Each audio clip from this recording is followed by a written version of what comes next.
Hello everyone, welcome back to another video. So in this video I'll tell you how to turn off vanish mode on Instagram. Exploring Instagram's vanish mode but want to switch it off. Our video guides you through the simple steps to disable this feature, ensuring your messages remain visible for future references. Whether you are seeking to retrain the chat histories or prefer a more traditional messaging experience, turning off vanish mode on Instagram is straightforward. For this you just need to open the Instagram first. And then to access chat, tap on the chats icon in the upper right corner of Instagram. And then choose a conversation where vanish mode is active. Swipe in the chat window, ensure the circle animation completes to turn off vanish mode.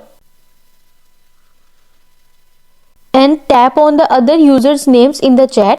And then tap on privacy and safety. From here you can also turn off vanish mode.